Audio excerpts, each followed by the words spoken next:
नमस्कार दोस्तों, आज हम अपनी इस वीडियो में एग्जाम एनालिसिस करेंगे आरआरबी एनटीपीसी 2020 एग्जाम का। तो 9 फरवरी 2021 को जो पहली शिफ्ट रही है उसमें जो भी क्वेश्चन पूछे गए हैं आज हम उनको इस वीडियो में डिस्कस करेंगे। ये सभी 100% रियल क्वेश्चंस होंगे जो कि आज की शिफ्ट में पूछे गए हैं। एक भी क्वेश्चन ऐसा नहीं होगा जो कि आपकी शिफ्ट से रिलेटेड ना हो। तो अगर आपको वीडियो पसंद आए तो वीडियो को लाइक जरूर करें और साथ ही हमारे चैनल को भी सब्सक्राइब कर लें। तो चलिए स्टार्ट करते हैं हमारी वीडियो। देखते हैं पहला क्वेश्चन क्या है। तो पहला क्वेश्चन पूछा गया है आईपीएल 2020 वॉज डैश एडिशन। तो आईपीएल 2020 जो हुआ था ये कौन सा एडिशन था? तो हमारा आंसर हो जाएगा 13th। तो 13वां एडिशन था जो कि हुआ था आईपीएल 2020 में। तो ये आपको ध्यान रखना है। आईपीएल का जो सबसे पहले टूर्नामेंट हुआ था वो कब हुआ था? तो वो हुआ था 2008 में। 2008 में पहला टूर्नामेंट हुआ था, फर्स्ट एडिशन हुआ था आईपीएल का। और 2020 में जो हुआ था वो हुआ था 13th। 2020 में कौन सी टीम के द्वारा आईपीएल जीता गया? तो वो रहेगी मुंबई इंडियंस। ये आपको ध्यान रखना है, एग्जाम में रिपीट हो चुका है। अगला क्वेश्चन देखते हैं। Which city of India is known as Queen of Arabian Sea? तो क्वीन ऑफ अरेबियन सी के नाम से कौन सी सिटी को जाना जाता है? तो जितने भी निकनेम्स रहते हैं इंडियन सिटीज के वो एग्जाम्स के लिए काफी इंपॉर्टेंट रहते हैं, उनके ऊपर एग्जाम्स में क्वेश्चन पूछे जाते हैं। तो क्वीन ऑफ अरेबियन सी के नाम से जाना जाता है कोची। कोची जो जगह है इसको क्वीन ऑफ अरेबियन सी के नाम से जाना जाता है। अब कोची जो सिटी है ये कौन से स्टेट की है? तो ये भी आपको पता होना चाहिए। तो केरला जो स्टेट है वहां की एक सिटी रहती है कोची, जिसको कि क्वीन ऑफ अरेबियन सी के नाम से जाना जाता है। अगला क्वेश्चन देखते हैं। India is not a member of which of the following? तो जितनी भी इंपॉर्टेंट ऑर्गेनाइजेशंस होती हैं, जो इंटरनेशनल ऑर्गेनाइजेशंस हैं, नेशनल ऑर्गेनाइजेशंस हैं, उनके ऊपर ही आज की शिफ्ट में 4 से 5 क्वेश्चन पूछे गए हैं। तो वो आपको जरूर ध्यान रखने हैं, मोस्ट इंपॉर्टेंट रहेंगे। तो इंडिया जो है इनमें से कौन सी ऑर्गेनाइजेशन है जिसका मेंबर नहीं है? तो हमारा आंसर हो जाएगा नाटो। तो नाटो की फुल फॉर्म होती है नॉर्थ अटलांटिक ट्रीटी ऑर्गेनाइजेशन, जिसका मेंबर नहीं है भारत। बाकी अगर तीनों ऑर्गेनाइजेशन की बात करी जाए, बिम्स्टेक का भी मेंबर है इंडिया, सार्क ऑर्गेनाइजेशन का भी मेंबर है और डब्ल्यूएचओ वर्ल्ड हेल्थ ऑर्गेनाइजेशन का भी मेंबर है। तो इन तीनों ऑर्गेनाइजेशन का मेंबर रहेगा हिंदुस्तान। बाकी जो नाटो है उसका मेंबर नहीं है इंडिया। तो ये आपको ध्यान रखना है। और कौन कौन सी ऑर्गेनाइजेशंस रहती हैं जिनका मेंबर रहेगा इंडिया, वो भी आपको पता होना चाहिए। अगला क्वेश्चन देखते हैं।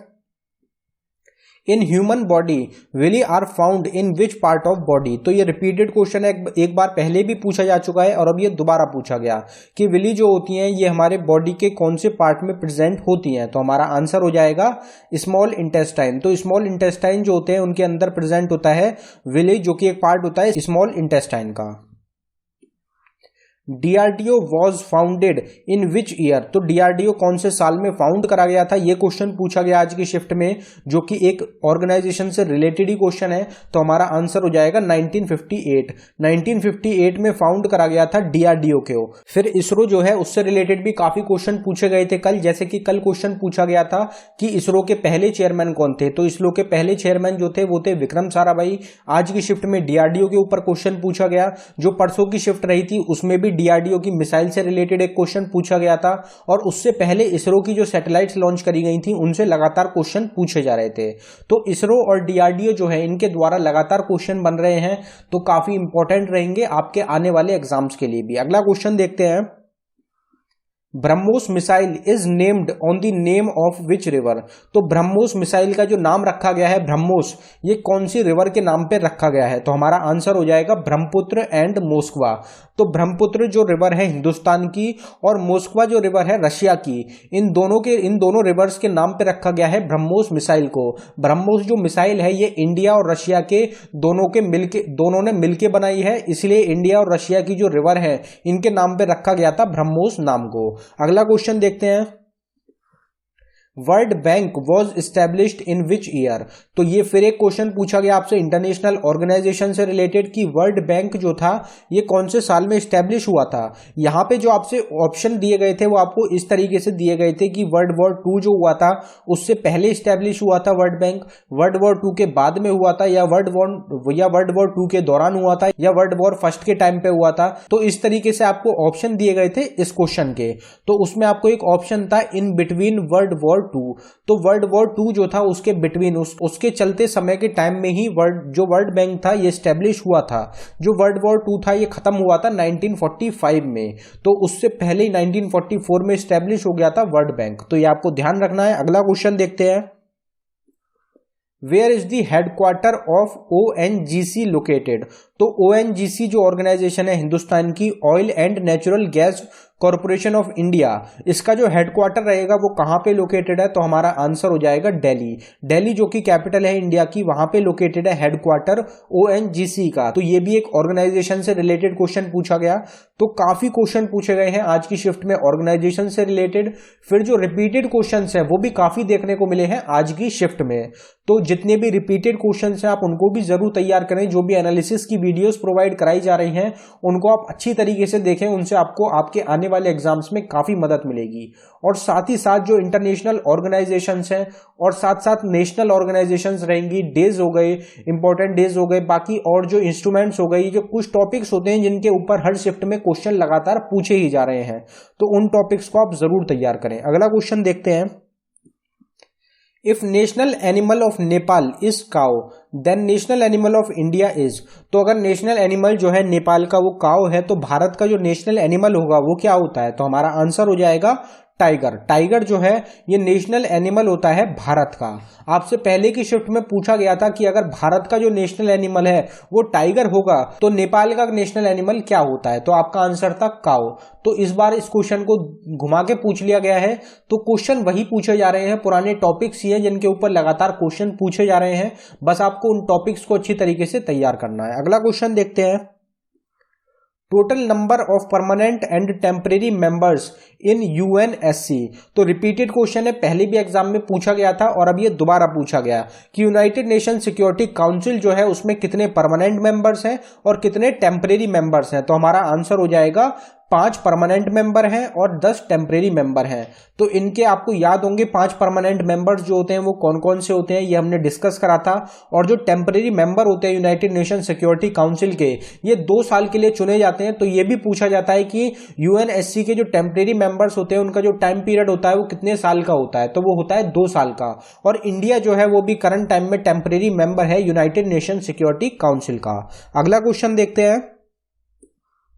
Joint sitting of parliament comes under which article of Indian constitution? तो ज्वाइंट सिटिंग जो होती है पार्लियामेंट की, लोकसभा और राज्यसभा की जो ज्वाइंट सिटिंग होती है वो कौन से आर्टिकल में आती है? तो हमारा आंसर हो जाएगा आर्टिकल 108। आर्टिकल 108 में बताया गया है ज्वाइंट सिटिंग ऑफ पार्लियामेंट के द्वारा।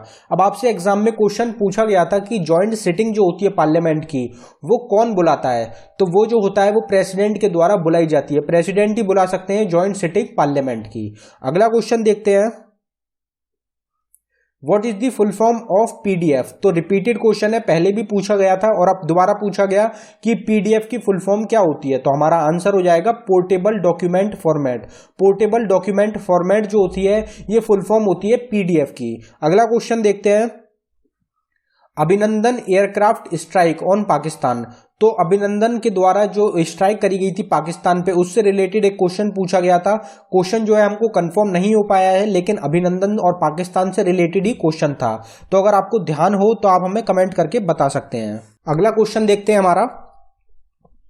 Arrange the memories in ascending order. तो असेंडिंग ऑर्डर में लगाने के लिए आपको मेमोरीज दी गई थी जो कि रहेंगी TB, GB, MB और KB। ये 4 मेमोरीज थी जो आपको दी गई थी और आपसे कहा गया था कि इनको असेंडिंग ऑर्डर में अरेंज करें। तो आपका आंसर था KB, MB, GB और TB। KB जो होती है सबसे छोटी होती है, फिर MB होती है, फिर होती है GB, फिर होती है TB। TB जो होगी वो सबसे बड़ी होगी इन चारों ऑप्शन में। KB होती है किलोबाइट, MB होती है मेगाबाइट, GB होती है गीगाबाइट और TB होती है टेट्राबाइट। तो ये जो होता है ये क्रम होता है असेंडिंग ऑर्डर में मेमोरीज जो थी। ये आपका करेक्ट आंसर था। अगला क्वेश्चन देखते हैं। Largest river island Majuli is on which river. तो सबसे बड़ा जो रिवर आइलैंड है मजूली, जो कि इंडिया में ही प्रेजेंट है, कौन सी स्टेट में? तो आसाम जो स्टेट है उसके अराउंड ये गिना जाता है। मजूली आइलैंड जो होता है ये आसाम स्टेट में आता है। तो ये कौन सी रिवर के ऊपर है? तो हमारा आंसर हो जाएगा ब्रह्मपुत्र रिवर। तो ब्रह्मपुत्र जो रिवर है इसके अराउंड सिचुएटेड है, इसके अंदर सिचुएटेड है मजूली आइलैंड, जो कि दुनिया का सबसे बड़ा रिवर आइलैंड होता है। और ये क्वेश्चन एग्जाम में पहले भी पूछा जा चुका है और ये दोबारा बार पूछा गया है और इंपॉर्टेंट रहता है और हर एग्जाम में जरूर पूछा जाता है। Statue of which God is located in Elephanta caves. तो एलिफेंटा केव्स जो कि लोकेटेड है महाराष्ट्र स्टेट में, उसमें कौन से भगवान हैं जिनकी मूर्ति जो है वो लगी हुई है? तो हमारा आंसर हो जाएगा लॉर्ड शिवा। तो भगवान शिव जो है उनकी जो मूर्ति है वो लगी हुई है एलिफेंटा केव में। एलिफेंटा केव से क्वेश्चन पूछा जाता है कि एलिफेंटा केव्स जो है ये कहाँ पे लोकेटेड है, कौन सी स्टेट में है? तो आपका आंसर हो जाएगा महाराष्ट्र। और कौन कौन सी इंपॉर्टेंट केव्स रहती हैं? तो अजंता और इलोरा केव्स जो हैं ये भी लोकेटेड है महाराष्ट्र स्टेट में। Who was selected as the king of Thailand in 2019? तो 2019 में थाईलैंड का जो किंग थे वो किसको चुना गया था? तो हमारा आंसर हो जाएगा महावजीरा लॉन्गकॉर्न। महावजीरा लॉन्गकॉर्न जो है ये राजा चुने गए थे थाईलैंड के 2019 में। ENIAC computer was developed by which university? तो पहला जो कंप्यूटर डेवलप करा गया था जो कि रहता है ENIAC कंप्यूटर, तो ये कौन सी यूनिवर्सिटी थी जिनके द्वारा डेवलप करा गया था? तो हमारा आंसर हो जाएगा यूनिवर्सिटी ऑफ पेनिनसिल्वेनिया। पेनिनसिल्वेनिया यूनिवर्सिटी जो थी उनके द्वारा डेवलप करा गया था ENIAC कंप्यूटर को, जिसके ऊपर काफी क्वेश्चन पूछे जाते हैं और ये रिपीट भी होते हैं। अगला क्वेश्चन देखते हैं। Indian constitution was adopted on. तो ये भी रिपीटेड क्वेश्चन है, पहले पूछा जा चुका है कि भारत का जो कॉन्स्टिट्यूशन था ये कौन सी डेट को अडॉप्ट करा गया था? तो हमारा आंसर हो जाएगा 26 नवंबर 1949। 26 नवंबर 1949 को अडॉप्ट करा गया था इंडियन कॉन्स्टिट्यूशन को।